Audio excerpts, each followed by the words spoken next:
Existe uma armadilha silenciosa. Ela mora nos espaços onde acreditamos saber. E justamente por isso, deixamos de escutar. É sutil, disfarçada. Muitas vezes, parece autoconfiança. Parece clareza. Mas no fundo, é só ruído. Ruído entre a alma e a mente.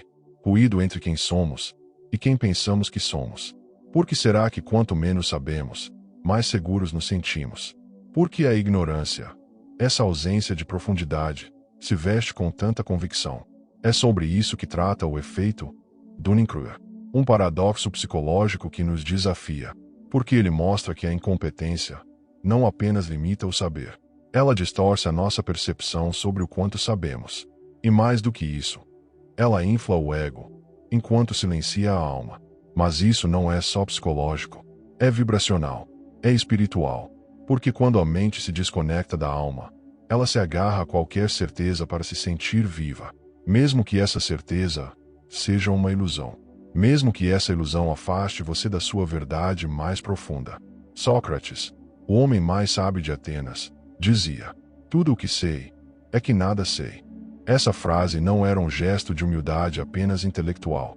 Era um gesto de rendição espiritual. Era ele dizendo: "Eu me abro para o desconhecido. Eu não vou mais fingir que sei. Eu vou ouvir. Eu vou sentir." Porque a sabedoria não nasce da certeza. Ela nasce da escuta. Alan Watts complementa: "A pessoa que pensa que sabe, não está realmente ouvindo." Essa frase corta como um espelho. Porque quantas vezes falamos por cima da vida, ao invés de deixar a vida nos atravessar? Quantas vezes nos defendemos, ao invés de nos abrirmos? Quantas vezes você achou que estava consciente, mas só estava falando com a voz da sua ignorância? Talvez você esteja se perguntando: será que eu estou vendo o mundo com os olhos da minha consciência, ou com os olhos da minha ilusão? Essa pergunta dói. Mas essa dor é sagrada, porque é nela que começa o despertar. E não, isso não é sobre ser burro, ou errado, ou inferior. Não é sobre acusar. É sobre ver. Ver com honestidade. Ver com coragem. Porque só quando a gente vê, é que pode escolher algo novo. A ignorância não é só uma ausência de saber.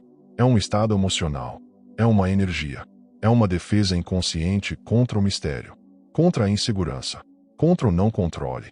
Mas se você pudesse transformar essa defesa em abertura, e se, ao invés de se esconder atrás de certezas, você pudesse se permitir não saber, se permitir escutar, se permitir silenciar? O efeito Dunning-Kruger nos mostra onde nos enganamos. Mas a alma nos mostra onde podemos acordar. Hoje, neste vídeo, nós vamos explorar esse abismo. Entre a ilusão e a consciência. Entre o ego que grita e a alma que sussurra. Talvez, no final, você descubra que a verdadeira sabedoria não é saber mais. É precisar saber menos. A dor de não saber que não sabe. É fácil ver a ignorância nos outros. É fácil identificar aquele que fala alto, que interrompe, que se impõe sem base. Mas e quando a ignorância se veste com a nossa própria voz? E quando é dentro de nós que mora a certeza inflada, aquela que afasta a escuta, repele o novo, impede a transformação? O efeito Dunning-Kruger não é só um fenômeno acadêmico. Ele é um espelho da alma. Um reflexo do quanto o ego pode nos proteger, mesmo quando nos sabota. Porque no fundo, a ignorância não reconhecida tem uma função: proteger a ferida de se sentir incapaz. Ela nos convence de que sabemos, para que não precisemos encarar o vazio de não saber. Ela constrói uma identidade inflada, para esconder a fragilidade que não queremos tocar. Mas essa proteção tem um custo. Custa a escuta, custa a humildade, custa o crescimento, e mais profundamente, custa a conexão com a própria verdade. Existe um sofrimento que nasce do não saber, mas existe um sofrimento ainda mais sutil. Aquele que nasce do não saber que não se sabe. Esse sofrimento é confuso. Ele aparece como frustração com o mundo, como raiva dos outros, como impaciência com a vida. Mas por trás de tudo isso, há um coração que grita por expansão, que sente que está preso num ciclo, mas não sabe onde está a chave. E talvez a chave não esteja em saber mais, mas em olhar para dentro e reconhecer: talvez eu ainda não saiba, talvez eu não veja tudo, talvez exista algo além do que acredito. E só quem tem coragem de dizer isso pode começar a despertar. O ego que precisa estar certo. O ego adora ter razão. Porque quando tem razão, ele se sente seguro. Quando tem razão, ele sente que existe. Mas o problema é que o ego não quer apenas compreender a realidade. Ele quer controlá-la. Ele quer moldá-la à sua imagem. Por isso, quanto menos consciência temos, mais o ego grita. E quanto mais o ego grita, menos conseguimos ouvir. É uma prisão invisível. Quanto mais nos convencemos de que estamos certos, mais nos afastamos da verdade. A mente, quando está dominada pelo ego, confunde conhecimento com superioridade. Ela transforma ideias em trincheiras e argumentos em armas. Mas a alma não quer vencer uma discussão. Ela quer curar. Ela quer unir. Ela quer abrir espaço para algo novo. Só que o ego resiste. Porque para o ego, admitir que estava errado é como morrer. É como perder controle. É como desaparecer. Mas e se essa morte fosse, na verdade, um renascimento? E se soltar a necessidade de estar certo fosse o primeiro passo para estar inteiro? A neurociência mostra que nosso cérebro se apega a crenças como forma de economizar energia. Desaprender exige esforço. Rever exige humildade. Reformular exige presença. Por isso, muitas vezes, preferimos manter a ilusão. Porque a ilusão é confortável. A verdade, não. A verdade não acaricia o ego. Ela o despede. Mas é nessa despedida que começa a liberdade. Porque quando o ego solta sua necessidade de controle, a alma finalmente pode respirar. E o saber que nasce daí não vem do intelecto. Vem da escuta silenciosa. Vem da presença viva. Vem da entrega ao mistério. A sabedoria da insegurança. Vivemos num mundo que idolatra a certeza.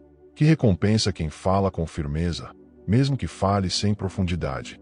Que valoriza respostas rápidas, opiniões prontas, conclusões definitivas. Mas a alma não vive nesse tempo. A alma é lenta. A alma é escura. A alma precisa de espaço. E a sabedoria verdadeira, ela nasce justamente da insegurança. Não daquela insegurança que paralisa, mas daquela que desperta. Aquela que diz: eu não sei tudo, e talvez nunca saberei. Mas mesmo assim, eu escolho estar aqui, presente, aberto, escutando. Essa é a sabedoria viva, a que respira junto com o mistério. Søren Kierkegaard dizia que a vida só pode ser compreendida para trás, mas só pode ser vivida para frente. Ou seja, só depois que atravessamos é que entendemos. Só depois que caímos é que vemos o chão. Só depois que erramos é que reconhecemos o caminho. Essa é a beleza da ignorância consciente. Ela não precisa de respostas. Ela não precisa parecer forte. Ela só precisa estar desperta. E quando aceitamos essa insegurança, algo dentro de nós se acalma. Porque não estamos mais lutando contra a dúvida. Estamos caminhando com ela. A sabedoria começa no exato momento em que paramos de fugir do vazio e começamos a habitá-lo. Com gentileza, com escuta, com coragem. É nesse espaço, nesse intervalo entre o saber e o não saber, que algo novo pode nascer. Não uma verdade absoluta, mas uma verdade viva, que pulsa, que cresce, que muda. E talvez essa verdade seja tudo o que a alma sempre quis. O orgulho que nos mantém estagnados. Às vezes, não é a ignorância que nos impede de crescer. É o orgulho que a protege. Existe um tipo de orgulho silencioso, não o que se exibe, mas o que se defende. Ele não grita, ele não se gaba, ele apenas fecha portas. Portas internas. Portas que só se abrem quando reconhecemos: eu ainda não cheguei. Ainda estou aprendendo. Mas admitir isso pode parecer fraqueza. E muitos de nós fomos ensinados a esconder a fragilidade, a parecer seguros, a disfarçar dúvidas. Porque em algum momento, ser vulnerável pareceu perigoso. Parece até hoje. Só que o paradoxo é esse. O verdadeiro crescimento começa quando aceitamos que não sabemos tudo. Quando conseguimos olhar para nós mesmos e perceber o quanto ainda agimos no automático, no medo, na defesa. O orgulho diz: eu já entendi. A alma sussurra: será que entendeu mesmo? O orgulho nos prende na mesma roda, onde tudo parece igual, onde as relações se repetem, onde os erros voltam como fantasmas. E a alma cansa de ser ignorada, cansa de bater a porta de uma mente que não escuta. Carl Jung dizia que aquilo que negamos em nós acaba nos controlando. E é exatamente isso que o orgulho faz. Esconde a sombra. Esconde os pontos cegos. Esconde o medo da própria pequenez. Mas existe algo ainda mais poderoso que o orgulho: a honestidade. Aquela que não precisa se defender. Aquela que não precisa parecer iluminada. Aquela que simplesmente é presente, imperfeita, em processo. E quando essa honestidade entra, o orgulho começa a perder força. E o saber que antes era superficial começa a se aprofundar, não como resposta, mas como abertura. A humildade como portal para a consciência. Humildade não é pensar menos de si. É simplesmente não pensar só em si. É sair do centro da própria certeza e entrar no campo da escuta. A humildade é um lugar onde a verdade pode pousar, onde a alma pode ser ouvida, onde o saber não vem da voz mais alta, mas da presença mais silenciosa. Só quem é humilde pode aprender de verdade, porque só quem é humilde admite: eu não sou maior que a vida é maior do que eu. E esse reconhecimento muda tudo. Muda a forma de falar, muda a forma de olhar, muda a forma de existir. Na espiritualidade prática, humildade não é submissão, é conexão. Conexão com algo maior do que o ego, maior do que o intelecto, maior do que a imagem que criamos de nós mesmos. Na neurociência, essa abertura se traduz em neuroplasticidade, a capacidade do cérebro de se reconfigurar, de criar novos caminhos, de soltar padrões antigos. Mas o cérebro só muda se houver espaço. E a humildade cria esse espaço. Ela tira o já sei. Ela suspende o julgamento. Ela permite o não saber. A humildade é um portal, um espaço entre a ignorância e a sabedoria, entre a rigidez e a fluidez, entre o ego e o ser.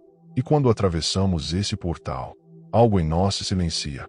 E nesse silêncio, começamos a escutar a vida nos ensinando, de formas que nunca imaginaríamos, com pessoas inesperadas, em momentos simples, com palavras que não estão em livros, mas no coração. O saber que se desfaz para se tornar verdade. No fim das contas, não se trata de acumular conhecimento. Se trata de se desfazer das certezas que nos limitam. Não se trata de parecer sábio. Se trata de estar disposto a desaprender. A verdadeira sabedoria não pesa. Ela não impõe. Ela não se exibe. Ela é leve. Ela observa. Ela acolhe o desconhecido com reverência. Sócrates, que sabia mais do que a maioria, dizia: só sei que nada sei. E essa frase não é um jogo de palavras. É uma confissão de humildade. Uma reverência à vastidão da vida. Um lembrete de que cada vez que achamos que dominamos algo, é um momento de olhar de novo. Ignorância não é falha. É parte do caminho. Todos somos, em alguma medida, ignorantes. Mas há uma diferença enorme entre quem reconhece e quem se esconde. O efeito Dunning-Kruger não é um inimigo. É um convite. Um chamado para nos lembrarmos de que saber pouco não é o problema. O problema é achar que já sabemos tudo. A mente que se fecha no orgulho congela. A que se abre na humildade floresce. E talvez o mais sagrado não seja saber, mas estar tão presente, tão aberto, tão inteiro, que o saber venha até nós. Não como resposta, mas como revelação. Nesse espaço, entre a dúvida e a entrega, a alma finalmente pode respirar. E é nesse respirar que o saber se transforma em verdade.